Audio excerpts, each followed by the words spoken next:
നമസ്കാരം കുട്ടികളെ. നമ്മൾ ഇന്ന് നോക്കാൻ പോകുന്നത് നമ്മുടെ 1000 രൂപയുടെ പെൻഡന്റ്. നോക്കിയാലോ, പോയോ? അപ്പോൾ ഇതാണ് നമ്മൾ പറഞ്ഞ റെയിൻ ഡ്രോപ്സിന്റെ പെൻഡന്റ്.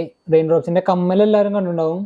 ഈ പെൻഡന്റ് ഇപ്പോൾ നമ്മൾ ഒരു വെറൈറ്റി ആയിട്ട് ഇറക്കാമെന്ന് വിചാരിച്ചിട്ട് ഇറക്കിയതാണ്.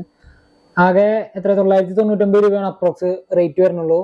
നമുക്ക് ഡെയിലി യൂസ് ചെയ്യാം, അതേപോലെ ഓഫീസ് യൂസിന് നല്ലതാണ്. ഇപ്പോൾ കോളേജിൽ പോകുന്ന പിള്ളേരാണെങ്കിൽ അവർക്ക് ഏറ്റവും ബെറ്റർ ആണ് യൂസ് ചെയ്യാൻ. പിന്നെ നമ്മുടെ ഈ പെൻഡൻസിൻ്റെ പ്രത്യേകത വെച്ചാൽ നമുക്ക് മൾട്ടി കളേഴ്സിൽ അവൈലബിൾ ആണ്. നമുക്ക് ഇപ്പോൾ പച്ച വേണമെങ്കിൽ പച്ച, നീല, വെള്ള, ഡാർക്ക് ബ്ലൂ, അങ്ങനെ എല്ലാ കളറിലും അവൈലബിൾ ആണ് കേട്ടോ. അപ്പോൾ എന്തായാലും നമ്മുടെ സ്വർണ്ണവില എന്ന് പറഞ്ഞാൽ നമുക്ക് പിടിച്ചാൽ കിട്ടാത്ത രീതിയിൽ ഉയർന്നുകൊണ്ടിരിക്കുന്ന ടൈമാണ്. അപ്പോൾ എന്തായാലും ഈ പെൻഡന്റ് പറഞ്ഞാൽ നമുക്ക് ബഡ്ജറ്റ് ഫ്രണ്ട്ലി ആയിട്ട് വെറും ഒരു 999 രൂപ ഉണ്ടെങ്കിൽ നമുക്ക് സെറ്റ് ആക്കാവുന്നതാണ്. അപ്പോൾ ഈ വീഡിയോ എല്ലാവർക്കും ഇഷ്ടപ്പെട്ടു എന്ന് വിചാരിക്കുന്നു. ഇഷ്ടപ്പെട്ട് കഴിഞ്ഞാൽ മറക്കണ്ട ലൈക്ക് ചെയ്യുക, ഷെയർ ചെയ്യുക, സബ്സ്ക്രൈബ് ചെയ്യുക. പിന്നെ മറ്റേ ബെൽ ബട്ടണിൻ്റെ അമർത്തി കഴിഞ്ഞാൽ നമ്മുടെ എല്ലാ നോട്ടിഫിക്കേഷനും അതിലേക്ക് വരും. അപ്പോൾ നമുക്ക് അടുത്ത വീഡിയോ വരുന്നവരെ കാത്തിരിക്കുക. അടുത്ത വീഡിയോ കാണാം. ബൈ.